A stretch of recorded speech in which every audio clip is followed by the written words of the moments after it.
Assalamualaikum warahmatullahi wabarakatuh. Kami dari kelompok 3 ingin mempresentasikan hasil diskusi kami mengenai komitmen organisasi. Perkenalkan, nama saya Indah Saputri. Di sini saya akan menjelaskan mengenai pengertian komitmen organisasi. Komitmen organisasi adalah sebagai suatu keadaan di mana seseorang karyawan memihak organisasi tertentu serta tujuan dan keinginannya untuk mempertahankan keanggotaan dalam organisasi tersebut. Menurut Stephen P. Robbins, didefinisikan bahwa keterlibatan pekerjaan yang tinggi berarti memihak pada pekerjaan tertentu seseorang individu. Sementara komitmen organisasional yang tinggi berarti memihak organisasi yang merekrut individu tersebut.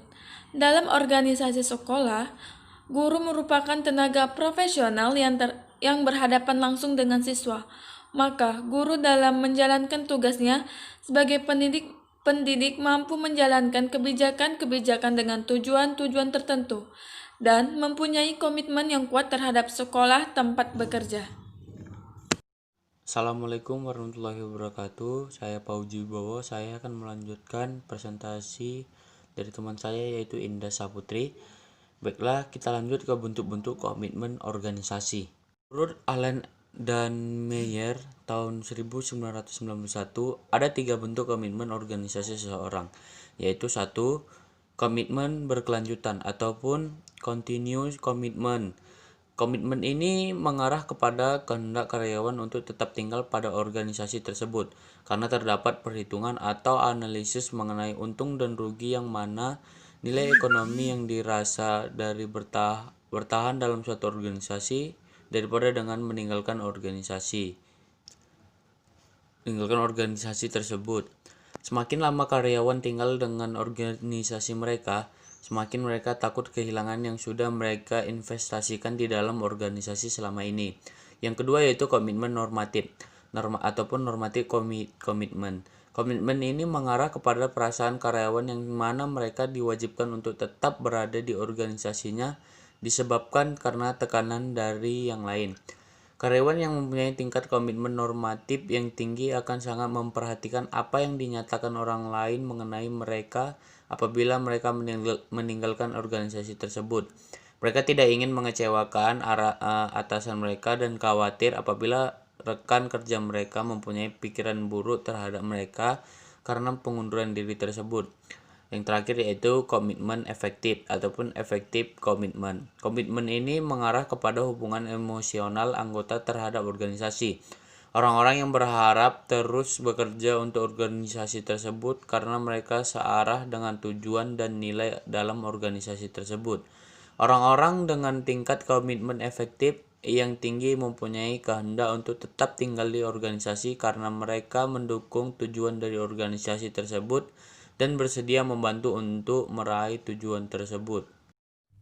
Assalamualaikum warahmatullahi wabarakatuh. Perkenalkan, nama saya Dinda Fitri. Saya akan melanjutkan presentasi dari teman saya. Ciri-ciri komitmen organisasi. Terdapat sebuah perjanjian yang disepakati baik terhadap diri sendiri maupun terhadap pihak lain. Menaruh kepercayaan dan penerimaan yang kuat terhadap tujuan dan nilai-nilai organisasi, adanya tujuan dan goal tertentu yang ingin dicapai setelah melaksanakan komitmen. Semua pihak yang terlibat dalam suatu komitmen harus bertanggung jawab dengan isi perjanjian. Adanya kesetiaan atau loyalitas dari semua pihak terhadap tujuan dan yang ingin dicapai. Memiliki kemauan yang kuat untuk bekerja demi organisasi dan keinginan kuat untuk tetap menjadi anggota organisasi. Faktor-faktor yang mempengaruhi komitmen organisasi. 1. Karakteristik pribadi individu. Pribadi terbagi dalam 2 variabel, yaitu variabel demografis dan variabel disposisional. Variabel demografis mencakup gender, usia, status pernikahan, tingkat pendidikan, dan lamanya seorang bekerja pada suatu organisasi. Sedangkan variabel disposisional mencakup kepribadian dan nilai yang dimiliki anggota organisasi. Variabel disposisional ini memiliki hubungan yang lebih kuat dengan komitmen berorganisasi karena adanya perbedaan pengalaman masing-masing anggota dalam organisasi tersebut. 2. Karakteristik organisasi yang termasuk dalam karakteristik organisasi itu sendiri yaitu struktur organisasi, desain kebijakan dalam organisasi, dan bagaimana kebijaksanaan organisasi tersebut disosialisasikan.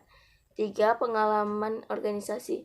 Sedangkan pengalaman berorganisasi tercakup ke dalam kepuasan dan motivasi anggota organisasi selama berada dalam organisasi, perannya dalam organisasi tersebut, dan hubungan antara anggota organisasi dengan supervisor dan pimpinannya. Baiklah, itu tadi presentasi dari kelompok kami. Wassalamualaikum warahmatullahi wabarakatuh.